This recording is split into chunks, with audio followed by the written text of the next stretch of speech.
Hello everyone, welcome to study IQ. Study IQ के इस video में हम करेंगे ईपीएफओ के कुछ और प्रैक्टिस क्वेश्चंस। और पार्ट 1 में मैंने लेबर रिलेटेड करंट अफेयर के क्वेश्चन कवर करवाए थे आपको, और आप में से बहुत सारे लोगों ने कहा था कि थोड़े से क्वेश्चन गवर्नमेंट स्कीम के प्रैक्टिस करवाऊँ। गवर्नमेंट स्कीम तो बहुत सारी हैं, और अगर आप इनके प्रैक्टिस करना चाहते हैं तो मुझे 3 से 4 वीडियो लगेंगे। तो ये वाला जो वीडियो है, सेकंड वीडियो, इसमें मैं गवर्नमेंट स्कीम्स के ही क्वेश्चन कवर करूंगा, 2020 की गवर्नमेंट स्कीम के। तो चलिए वीडियो को स्टार्ट करते हैं। इनमें से कौन से राज्य ने एक योजना स्टार्ट कर रखी है जिसका नाम है अभिनंदन योजना? अभिनंदन योजना क्या है? अभिनंदन योजना ये है कि इसमें वो बच्चे जो पढ़ाई कर रहे हैं उन्हें 50,000 रुपये तक की एजुकेशन लोन सब्सिडी मिलेगी। एजुकेशन लोन सब्सिडी यानी मान लो अगर कोई कॉलेज का बच्चा है जिसने 5 लाख रुपए का लोन लिया है तो 50,000 रुपये इसमें से सरकार उसके माफ़ कर देगी। कुछ टर्म्स एंड कंडीशंस भी हैं ऑब्वियसली। लोन जो है 1 लाख रुपए से ज़्यादा का होना चाहिए, राइट, और बच्चा जो है वो ऑब्वियसली परफॉर्मेंस उसका अच्छा होना चाहिए। तो ये सब चीज़ें हैं।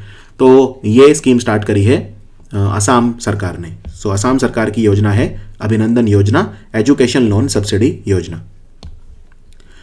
उस योजना का क्या नाम है जो food safety and standard authority of India, FSSAI का काम है ये चेक करना कि जो हमारा फूड है वो एडल्ट्रेटेड तो नहीं है, वो प्योर है, हाइजीनिक है, ये सब चेक करना, यानी फूड सेफ्टी के लिए है ये ऑर्गेनाइजेशन।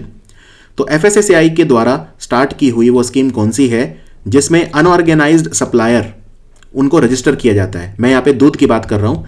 दूध के जो सप्लायर हैं, यानी वो लोग जो कॉपरेटिव्स में दूध लेकर आते हैं, उनकी पूरी वेरिफिकेशन होगी और उनका जो है उनको रजिस्टर किया जाएगा, उनका पंजीकरण किया जाएगा। जैसे मैं एक एग्जांपल देता हूं, जैसे अमूल है। अब अमूल में जो दूध वाले हैं वो दूध लेकर आते हैं अमूल के पास, फिर अमूल उन्हें फिल्टर करता है, उन्हें प्रोसेस करता है और फिर उसको बेचता है। लेकिन कोई भी ला सकता है, तो ऐसे उसमें शुद्धता पे हमेशा शक रहता है, इसीलिए जो भी दूध लेकर आ रहा है उसको वेरीफाई किया जाएगा। इस योजना का नाम क्या है? दूध उपहार योजना, भोग, वेरीफाइड मिल्क वेंडर स्कीम या मातृपुष्टि उपहार योजना। सो याद रखिए इस योजना का नाम है वेरीफाइड मिल्क वेंडर स्कीम। इसमें जो मिल्क वेंडर हैं उनको वेरीफाई किया जाएगा। क्लियर? दूध उपहार योजना ये हरियाणा सरकार की योजना है, ये भी ध्यान रख सकते हैं आप। हरियाणा सरकार की योजना है दूध उपहार योजना, और प्रेग्नेंट और लैक्टेटिंग वुमेन जो हैं उनके लिए है ये। इसमें मिल्क पाउडर वगैरह दिया जाता है महिलाओं को, जिससे वो बच्चे का ख्याल रख सकें। भोग योजना ये भी FSSAI ने स्टार्ट करी थी। ये जो हमारे मंदिरों में प्रसाद दिया जाता है उसके लिए है। भोग की फुल फॉर्म है blissful hygienic offering to God, यानी हम जो प्रसाद खाते हैं मंदिरों वगैरह में उसके लिए सर्टिफिकेट दिया जाता है, भोग सर्टिफिकेट। भोग सर्टिफिकेट मिलने का मतलब यह है कि वो प्रसाद जो है वो एकदम हाइजीनिक है, स्वच्छता से बनाया गया है। Blissful hygienic offering to God यानी भोग। मातृपुष्टि उपहार योजना ये त्रिपुरा सरकार की योजना है। इसमें जो प्रेग्नेंट और लैक्टेटिंग वुमेन है उन्हें न्यूट्रिशन किट प्रोवाइड की जाती है त्रिपुरा सरकार की तरफ से। सो ये है मातृपुष्टि उपहार योजना त्रिपुरा सरकार की। इनमें से कौन सी 2 सरकारी योजनाएं हैं जिन्होंने 6 साल पूरे करे 5 जनवरी 2021 को? इसका मतलब ये दोनों योजनाएं जो हैं 5 जनवरी 2015 को स्टार्ट की गई थी। उजाला योजना, स्ट्रीट लाइट जो नेशनल प्रोग्राम है वो, या प्रधानमंत्री आवास योजना, या बेटी बचाओ बेटी पढ़ाओ। तो जिन 2 योजनाओं ने 6 साल पूरे करे 5 जनवरी 2021 को, एक है उजाला योजना और एक है street light programme. So answer है ऑप्शन ए एंड बी, यानी कि थर्ड, राइट। उजाला योजना में सरकार का टारगेट ये था कि 77 करोड़ जो हमारे बल्ब हैं उनको रिप्लेस करेंगे LED बल्ब से, क्योंकि LED बल्ब जो हैं वो नॉर्मल बल्ब के कंपैरिजन में सिर्फ 10% बिजली खाते हैं। और SLNP ये है कि हमारे जो स्ट्रीट लाइट हैं उनको भी रिप्लेस किया जाएगा। तो इसमें सरकार ने बहुत सारे स्ट्रीट लाइट जो हैं 50 लाख से ज़्यादा उनको ऑलरेडी रिप्लेस कर दिया है भारत में, ये है। और ये दोनों योजनाएं चलाता है एनर्जी एफिशिएंसी सर्विसेज लिमिटेड, जो भारत में एनर्जी एफिशिएंसी के लिए काम करता है। एनर्जी एफिशिएंसी मतलब होता है ऊर्जा दक्षता। Energy efficiency services limited. तो आंसर है उजाला और SLNP। इनमें से कौन सी योजना आंध्र प्रदेश से नहीं है? ओके, अम्मा वोडी, विद्या कनुका, संपूर्ण पोषण, या इनमें से कोई नहीं। सो सबसे पहले अम्मा वोडी योजना देखते हैं। अम्मा वोडी योजना क्या है? अम्मा वोडी योजना ये है, इसमें अगर इंग्लिश में मैं ट्रांसलेट करूं तो इसका मतलब होता है मदर्स लैप। इसमें जो बच्चे स्कूल में जाते हैं, खास तौर पे क्लास 1 से लेके क्लास 12 तक के जो बच्चे हैं, उनकी जो स्कूल की एजुकेशन है स्कूल एजुकेशन, उसकी क्वालिटी हमें इंप्रूव करनी है, राइट। उनको अच्छी शिक्षा देनी है, ये मेक श्योर करना है कि वो स्कूल से ड्रॉप आउट ना करें, उनके लर्निंग आउटकम्स अच्छे हों, उनकी अटेंडेंस अच्छी हो। ये है अम्मा बॉडी योजना। उसके बाद है विद्या कनुका। विद्या कनुका क्या है? विद्या कनुका योजना ये है, इसमें बच्चों को जो भी पढ़ने लिखने की चीज़ें हैं वो सरकार प्रोवाइड करती है, जैसे यूनिफॉर्म है या जूते हैं, शूज़ हैं या किताबें हैं, टेक्स्ट बुक, नोटबुक वगैरह, ये सब सरकार प्रोवाइड करती है। फिर है संपूर्ण पोषण। संपूर्ण पोषण, ये नाम से पता चल रहा है ये पोषण रिलेटेड योजना है। तो ये तीनों योजनाएं आंध्र प्रदेश की हैं, तो आंसर है नन ऑफ दीज। इनफैक्ट अम्मा बॉडी योजना पुरानी है, लेकिन विद्या कनुका और संपूर्ण पोषण नई योजनाएं हैं, 2020 की हैं। और इन दोनों के साथ एक योजना और शुरू की गई थी जिसका नाम है आसरा। और आसरा योजना जो है ये महिलाओं के लिए स्टार्ट की गई है, वुमेन एम्पावरमेंट, महिलाओं को फाइनेंशियली सपोर्ट करने के लिए आंध्र प्रदेश की गवर्नमेंट के द्वारा। और आंध्र प्रदेश की जो योजनाएं होती हैं उनमें आपको 2 वर्ड लिखे हुए मिलेंगे अगर नई योजनाएं हैं पिछले 1-1.5 साल की।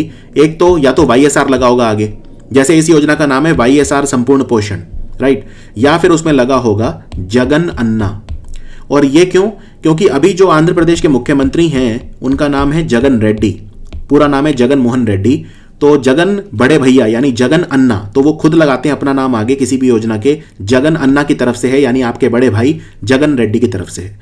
और जगन रेड्डी के पिता का नाम था YS राजशेखर रेड्डी, तो YSR लगाते हैं इसलिए। उनके पिता एक हेलीकॉप्टर दुर्घटना में उनकी मृत्यु हो गई थी और वो भी आंध्र प्रदेश के पूर्व मुख्यमंत्री थे, YSR रेड्डी, कांग्रेस पार्टी से थे। लेकिन जगन रेड्डी ने अपनी अलग पार्टी बनाई हुई है जिसका नाम है YSR कांग्रेस। तो अभी जो आंध्र प्रदेश में रूलिंग पार्टी है वो YSR कांग्रेस है। तो आंध्र प्रदेश की हर योजना, चाहे कोई भी योजना हो, या तो उसमें YSR लगा हुआ होगा या जगन अन्ना लगा हुआ होगा। फॉरेस्ट एडवाइजरी कमेटी ने अप्रूव करी कौन सी स्कीम जो फॉरेस्ट डिपार्टमेंट को अलाउ करेगी कि वो पेड़ लगाने की जिम्मेदारी आउटसाइड थर्ड पार्टी को दे सकते हैं, आउटसोर्स कर सकते हैं। आउटसोर्स का मतलब होता है जब आप कोई काम खुद नहीं करते, किसी से करवाते हैं, तो उसको आउटसोर्सिंग बोलते हैं। ठीक है। हरित पथ, ग्रीन गोल्ड, फॉरेस्ट क्रेडिट या ग्रीन क्रेडिट, इनमें से कौन सी योजना है? ये है ग्रीन क्रेडिट। और ये बहुत इंपॉर्टेंट योजना है और इसके बारे में मैं आपको बता देता हूं कि ये योजना क्या है। देखो, भारत में हर जगह एक कंसेप्ट होता है जिसको बोलते हैं कंपनसेटरी अफॉरेस्टेशन। कंपनसेटरी अफॉरेस्टेशन, इसका मतलब क्या होता है? एफॉरेस्टेशन मतलब होता है पेड़ लगाना, पेड़ लगाना। ठीक है। अब मान लो कोई कंपनी है, कोई इंडस्ट्री है, मान लो कोई भी है, लेट्स से पेप्सिको। अब पेप्सिको को कोई फैक्ट्री लगानी है कहीं पे किसी गांव में, लेकिन वहां पे जिस जमीन पे लगानी है वहां पे पेड़ लगे हुए हैं। लेट्स से कि वहां पे 1 लाख पेड़ लगे हुए हैं। तो अब ये फैक्ट्री लगाने के लिए 1 लाख पेड़ों को गिराना पड़ेगा, यानी कि हमें करना पड़ेगा डिफॉरेस्टेशन। डिफॉरेस्टेशन मतलब पेड़ निकालना, पेड़ उखाड़ना, राइट। तो अब क्या होगा, यहां पे पेड़ निकालने पड़ेंगे। तो सरकार ये कहती है आप एक काम करो, आप कहीं दूसरी जगह पे जमीन जो है वहां पे 1 लाख पेड़ लगा दो, यानी इसको बोलते हैं कंपनसेटरी एफॉरेस्टेशन। एफॉरेस्टेशन मतलब पेड़ लगाना, कंपनसेटरी मतलब क्योंकि यहां पे हमें पेड़ निकालने पड़ेंगे तो उसको कंपनसेट करने के लिए दूसरी जगह पे पेड़ लगा दो, राइट। तो कंपनसेटरी एफॉरेस्टेशन की जिम्मेदारी, उनके लिए जमीन ढूंढने की जिम्मेदारी जो होती है वो कंपनियों की होती है। अब कंपनियां ये कहती हैं कि हमें ऐसे जमीन जो है एक्वायर करने में दिक्कत होती है, क्योंकि हम कहीं पे जमीन देखें पहले तो जहां पे पेड़ लगाए जा सकें, और फिर उस जमीन को हम एक्वायर करें, तो ये सब में हमारा समय भी खर्च होता है और ईज ऑफ डूइंग बिजनेस इससे प्रमोट नहीं होता। तो सरकार ने इसका एक तरीका निकाला है। सरकार ये कहती है कि ठीक है, हम ये काम किसी और को देंगे, यानी कहने का मतलब हम कुछ विलेज कम्युनिटी हैं जो, या तो विलेज कम्युनिटी या प्राइवेट कंपनियां, उन्हें कहेंगे कि ये काम आप करो, आप जमीन ढूंढो और वहां पे पेड़ लगा के रखो।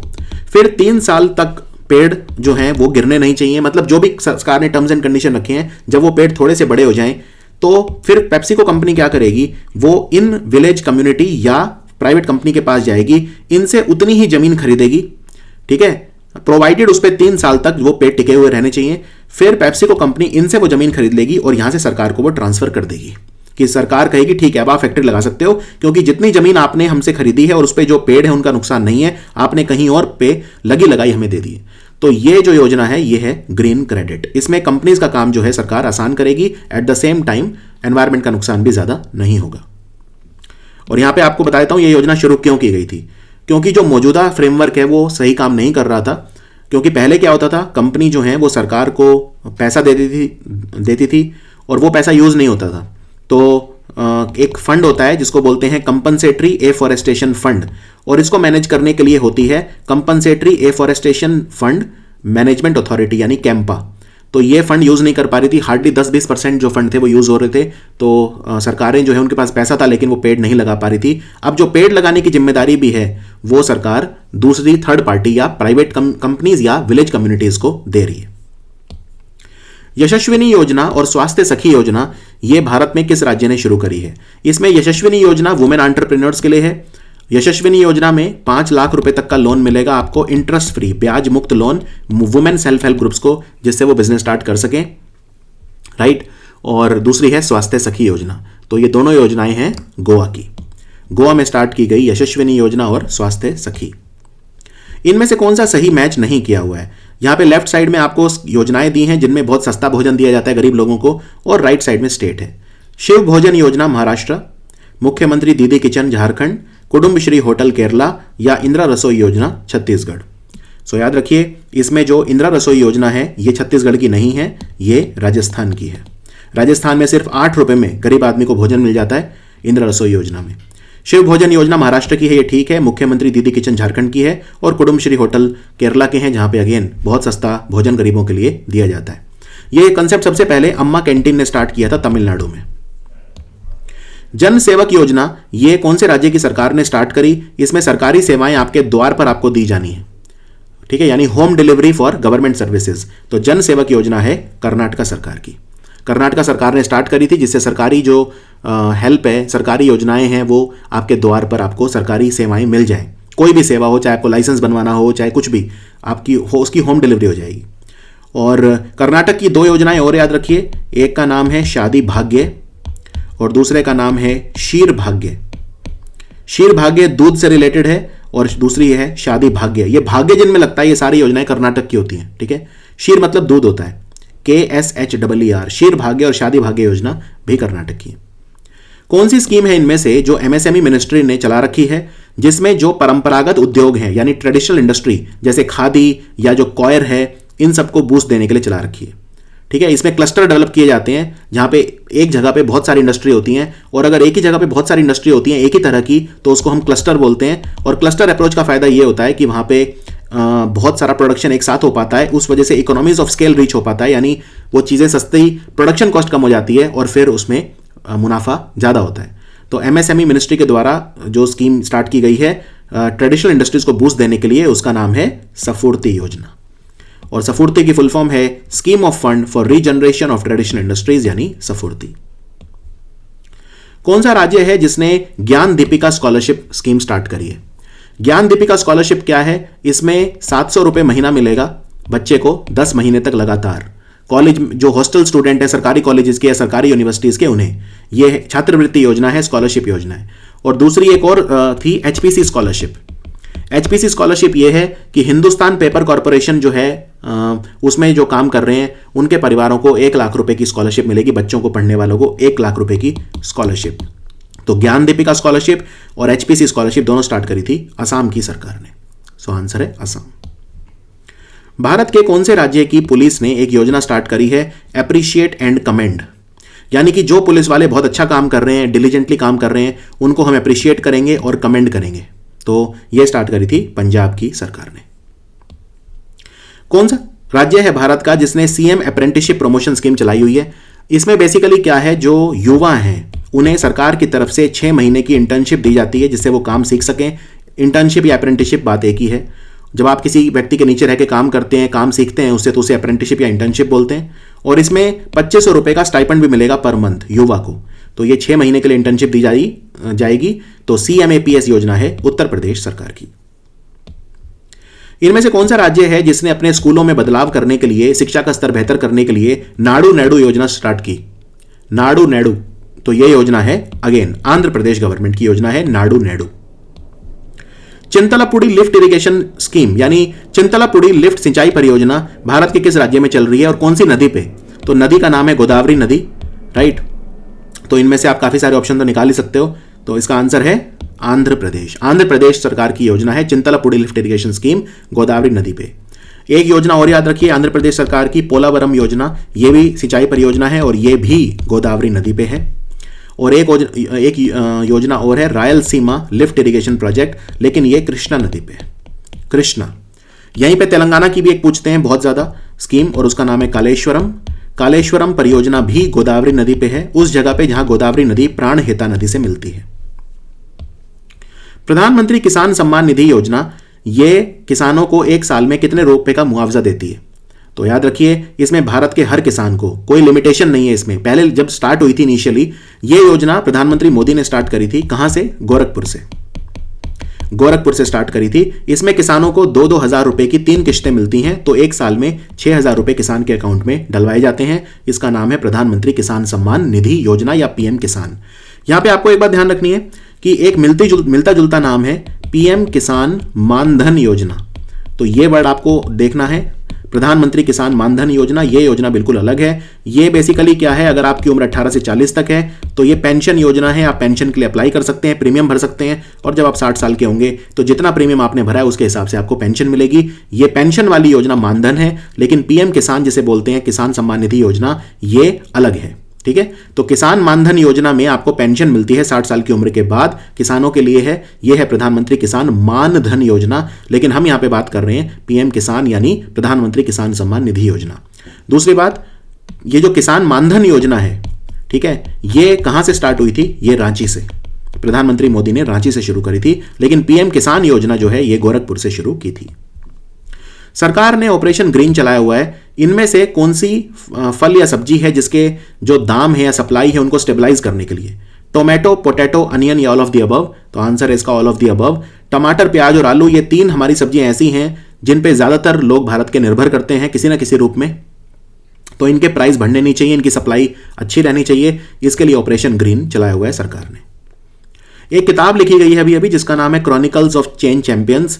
ये कंपाइलेशन है 25 इनोवेटिव इनिशिएटिव्स। कौन सी योजना के तहत, यानी कौन सी योजना के 25 इसमें इनिशिएटिव्स दिए हुए हैं?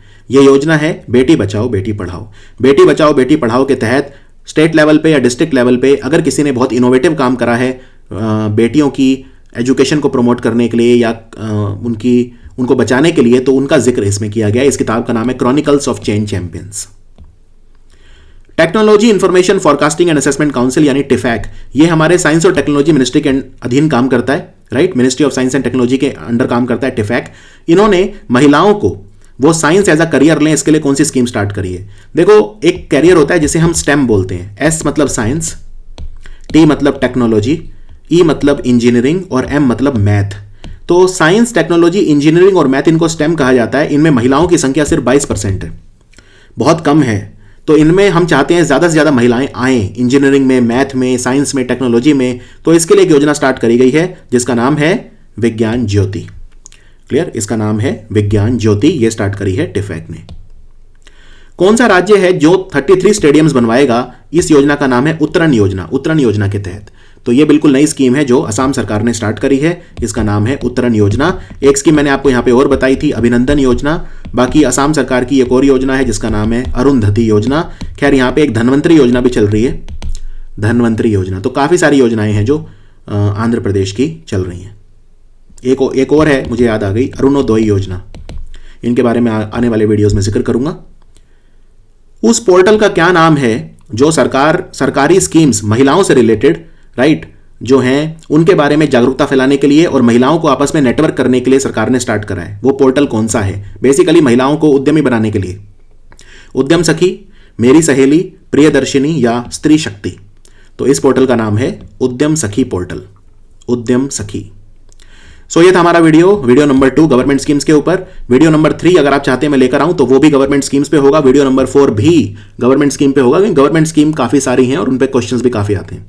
सो मिलते हैं फिर ईपीएफओ के बाकी वीडियोस में। ये हमारा एकदम फ्री क्रैश कोर्स है, हो सके तो वीडियो को शेयर करें, और हमारा एक पेड कोर्स भी आता है ईपीएफओ के लिए, आप वो भी अवेल कर सकते हैं। तो मिलते हैं फिर बाकी वीडियोस में। Thank you for watching study IQ।